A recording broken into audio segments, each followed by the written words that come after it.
राधे राधे। देखिए, भारत देश जो है ना, ये बहुत ही इम्पोर्टेंट देश है और सबसे महत्वपूर्ण देश है और भगवान को सर्वाधिक प्रिय है। हमारे यहाँ प्रत्येक दिन ही कोई ना कोई उत्सव है। प्रत्येक दिन आप देख लीजिए, कुछ ना कुछ उत्सव लगा ही रहता है। प्रत्येक दिन भगवान का कोई ना कोई उत्सव कह लीजिए, महापुरुष का प्राकट्य उत्सव कह लीजिए, भगवान के भक्तों का प्राकट्य उत्सव कह लीजिए, प्रत्येक दिन। और भगवान के प्रिय भक्तों में, भगवान के अनन्य प्रेमियों में एक महान भक्त, एक महान आचार्य, जिनका नाम जगत गुरु श्री रामानुजाचार्य जी महाराज, जिनका प्राकट्य वैशाख महीने के आर्द्रा नक्षत्र में हुआ था, जिसे तमिल में तिरुबाधिराई नक्षत्र कहते हैं, तिरुबाधिराई नक्षत्र भी कहते हैं, शॉर्ट में तिरु नक्षत्र कहते हैं। कल ही उनका प्राकट्य देश में धूमधाम से मनाया गया। जो भगवान के भक्त जन हैं, भगवान के प्रिय जन हैं, साधक जन हैं, उन्होंने बहुत ही धूमधाम से ये उत्सव मनाया। एक ऐसे अद्वितीय महापुरुष, एक ऐसे अद्भुत महापुरुष जिनका करीब 1000 वर्ष बीत चुके हैं, जिनका प्राकट्य हुआ था, हमारे भारत देश में ही हुआ था, तमिलनाडु में हुआ था। श्री पेरम्बुदुर नामक का एक स्थान है, वहाँ पर उनका प्राकट्य हुआ था। और हमेशा याद रखिएगा, महापुरुष जब आते हैं ना, अपने लिए नहीं आते हैं। वो जो भी कर्म करते हैं, जो भी उनका लीला रहता है, उनका प्रत्येक श्वास जन कल्याण के लिए ही है। वो अपने स्वार्थ के लिए नहीं आते हैं इस धराधाम में, वो तो भगवान की कृपा से ही आते हैं। भगवान ही उनके रूप में आते हैं, क्योंकि महापुरुष में और भगवान में कोई अंतर नहीं है। क्योंकि जब जीव भगवत प्राप्ति कर लेता है, वही महापुरुष कहलाता है। और जब भगवत प्राप्ति आपको हो जाएगा, तब आप और कुछ नहीं करेंगे। आपका प्रत्येक कर्म, उसके बाद से प्रत्येक क्रिया भगवान की शक्ति के द्वारा ही होता है, जिसे योग माया कहते हैं। अर्थात भगवान ही गवर्नर हो जाते हैं।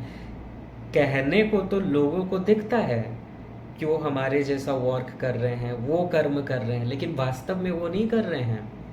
वो तो आनंद में लीन है। भगवान की जो एक शक्ति है, योग माया, पर्सनल पावर है, अंतरंगा शक्ति है, पराशक्ति जिसे कहते हैं, स्वरूप शक्ति जिसे कहते हैं, योग माया शक्ति जिसे कहते हैं, उसी के माध्यम से उनका प्रत्येक कार्य होता है। और योग माया के माध्यम से जो भी क्रिया होता है, जो भी कार्य होता है, जो भी लीलाएं होती हैं, वो केवल जन कल्याण के लिए होता है। प्रश्न आता है कि रामानुजाचार्य जी थे कौन? कौन थे वो? रामानुज अगर हम कहें तो राम जी के अनुज तो 3 भाई थे। भरत जी भी थे, लक्ष्मण जी भी थे, शत्रुघ्न जी भी थे। इनमें से रामानुज कौन थे? तो आप सभी को पता है कि रामानुजाचार्य के रूप में भगवान के अत्यंत प्रिय लाडले लक्ष्मण जी ही रामानुज के रूप में आए थे। तो फिर प्रश्न आता है कि लक्ष्मण जी को ही क्यों रामानुज कहा गया? क्योंकि अगर देखा जाए, राम जी के बाद भरत जी का प्राकट्य हुआ था। राम जी का पहले प्राकट्य हुआ था, उसके बाद भरत जी का। तो लक्ष्मण जी ही रामानुज क्यों कहलाया? प्राकट्य भले ही भरत जी का पहले हुआ, लक्ष्मण जी से पहले, आचार्यों का भाव है कि भले ही प्राकट्य पहले भरत जी का हुआ, लक्ष्मण जी से पहले, लेकिन गर्भ में पहले लक्ष्मण जी ही आए थे, इसीलिए उनको रामानुज कहा गया। और देखिए, उनके त्रेता युग में भी आप देखिए, वही एकमात्र ऐसे थे, निरंतर प्रभु श्री राम के साथ रहते थे, निरंतर भगवान की सेवा में उपस्थित रहते थे। जब राम जी वनवास के लिए जाने लगे तो राम जी ने कहा कि तुम यहीं पर रुको, पिताजी का ध्यान रखना, पिताजी का सेवा करना, यही तुम्हारा धर्म है। एक पुत्र का धर्म यही है कि वो माता पिता की सेवा करे। और उस समय में भरत जी और शत्रुघ्न जी भी नहीं थे, ननिहाल गए थे भरत जी। भरत जी और शत्रुघ्न जी ननिहाल गए हैं, राम जी वनवास जाएंगे, तो पिताजी का ध्यान कौन रखेगा? तो लक्ष्मण जी ने कहा कि प्रभु एक बात हम कहना चाहते हैं। राम जी ने कहा जरूर कहो।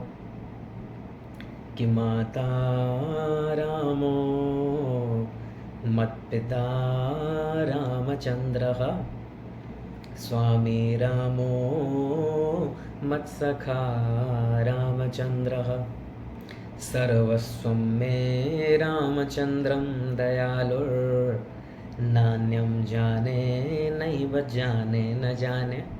हमारे वास्तविक पिता तो आप हैं, और पिता ही नहीं है, आप हमारे माता जी भी हैं, आप हमारे सखा भी हैं, आप हमारे भ्राता भी हैं, आप हमारे प्रियतम भी हैं, आप हमारे स्वामी भी हैं।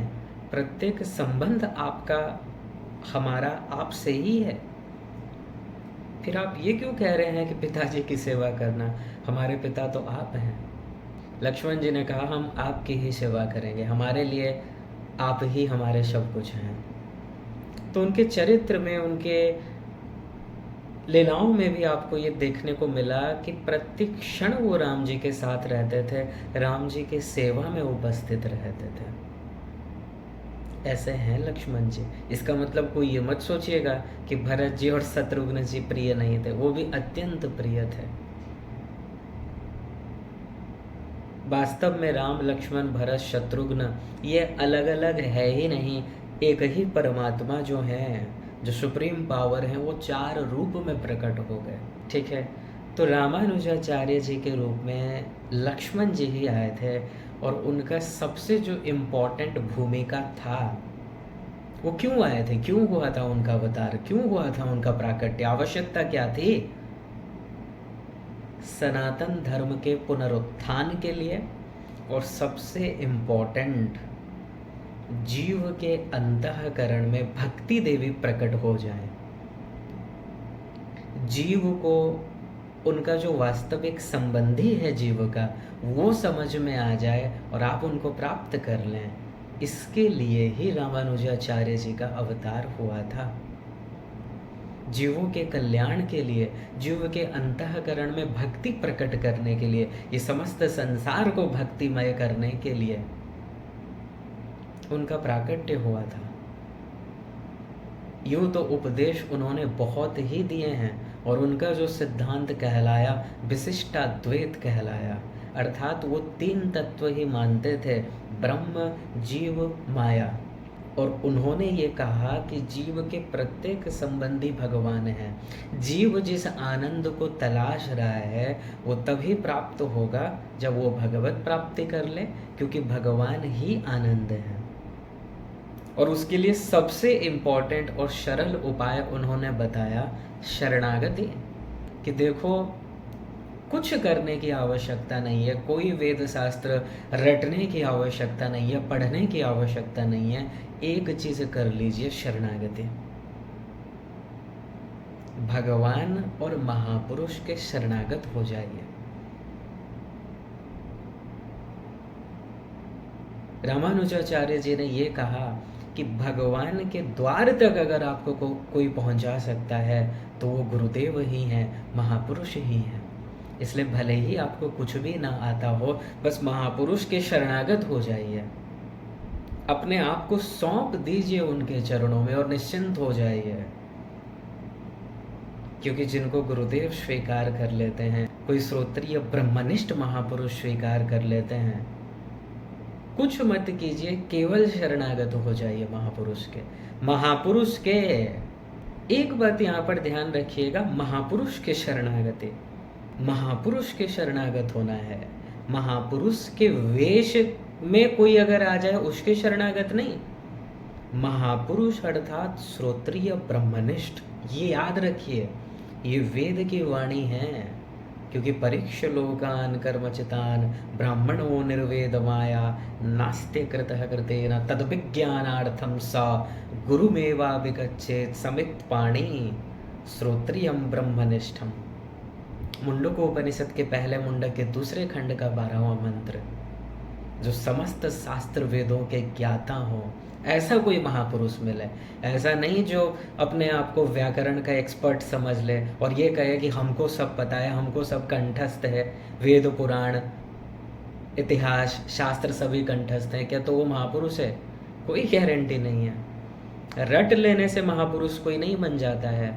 वेदों में जो लिखा है वास्तव में उसके रहस्य को समझ ले, और ये वही समझ सकता है जिस पर भगवान की अति कृपा हो जाए, या फिर जिसके ऊपर किसी श्रोत्रिय ब्रह्मनिष्ठ महापुरुष की कृपा हो जाए, वही समझ सकता है इन रहस्यों को।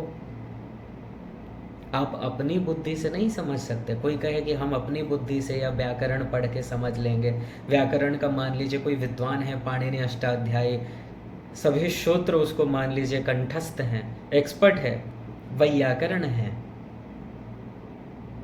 तो क्या वो वेदों के अर्थों को समझ लेगा? नहीं, क्योंकि परोक्षवाद वेदोयम वालानाम मनुशासनम अनंतम पारम गंभीरम दुर्विगाह्य समुद्रवत। वेद में लिखा कुछ है, उसका अर्थ कुछ और है। ये तभी समझ में आएगा जब किसी वास्तविक श्रोत्रिय ब्रह्मनिष्ठ महापुरुष की कृपा हो जाए। और दूसरा टर्म यहाँ पर बताया गया ब्रह्मनिष्ठ। ब्रह्मनिष्ठ मतलब क्या है?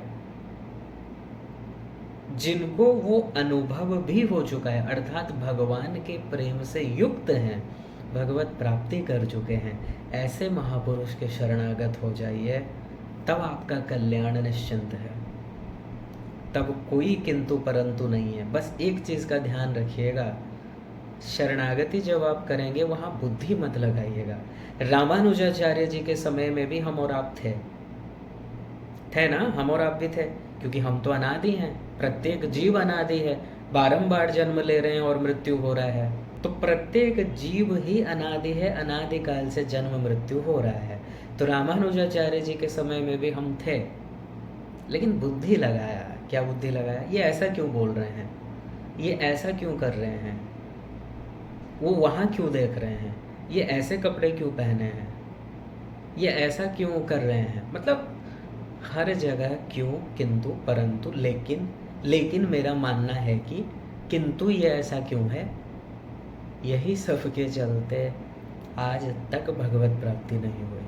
तो जगत गुरु श्री रामानुजाचार्य भगवान कहते हैं कि वास्तव में अगर आपको भगवत प्राप्ति करना है, अपना कल्याण चाहते हो, कुछ मत करो, बस महापुरुष के शरणागत हो जाओ। भगवान को वो जीव तो प्रिय है ही जो भगवान की शरणागति करता है, लेकिन भगवान की भी शरणागति आप तभी कर पाएंगे जब आपको कोई गुरुदेव मिले, क्योंकि समझाएगा कौन? आप अपने आप नहीं समझ सकते। तो गुरुदेव बहुत इम्पोर्टेंट है, उनके बिना बिल्कुल भी आप आगे नहीं बढ़ सकते,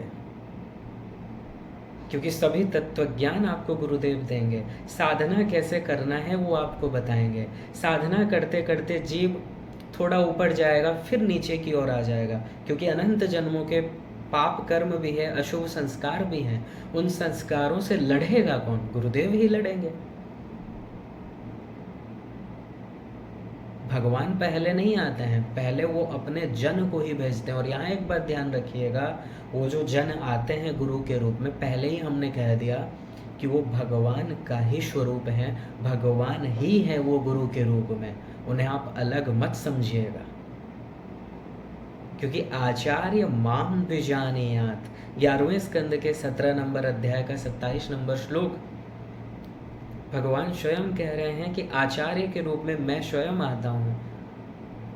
तुम वहाँ पर भेद बुद्धि मत रखना कि वो अलग हैं। भगवत प्राप्ति के पूर्व जो गुरुदेव हैं, जो श्रोत्रिय ब्रह्मनिष्ठ महापुरुष हैं, वो भगवान के ही हैं, भगवान के ही स्वरूप हैं, उनमें भगवान ही कर्म कर रहे हैं।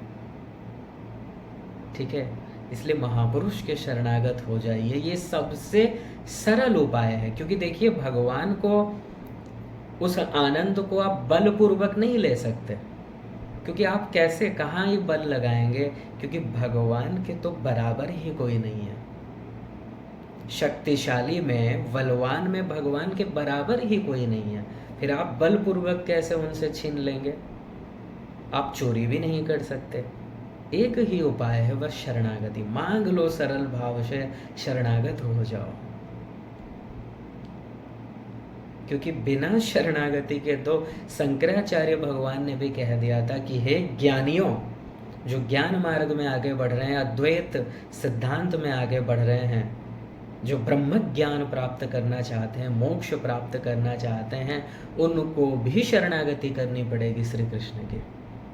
और भगवान का तो गीता में चैलेंज ही है कि दैवी है शा गुणमयी मम माया दुरत्यया मामेव ये प्रपद्यन्ते माया में ताम तरन्ते ते।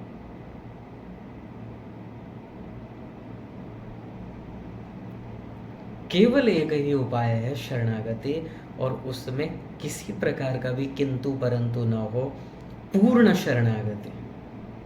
जिस दिन आप पूर्ण शरणागत हो जाएंगे उसी दिन उसी क्षण भगवत प्राप्ति हो जाएगी।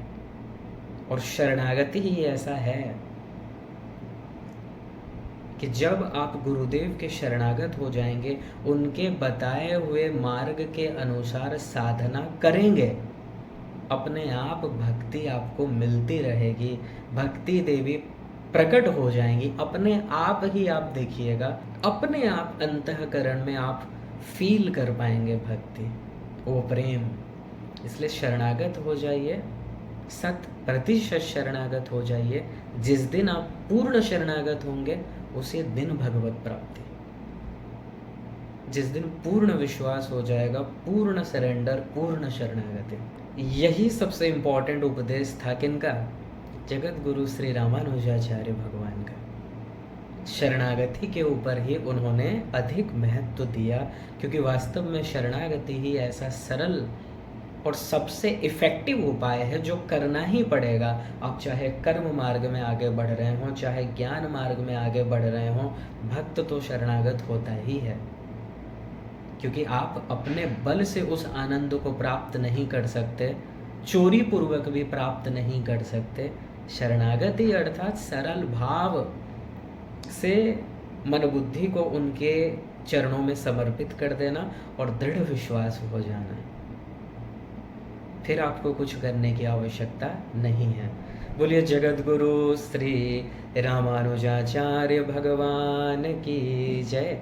जय जय श्री राधे, जय जय श्री सीताराम। नमः पार्वती पतये, हर हर महादेव।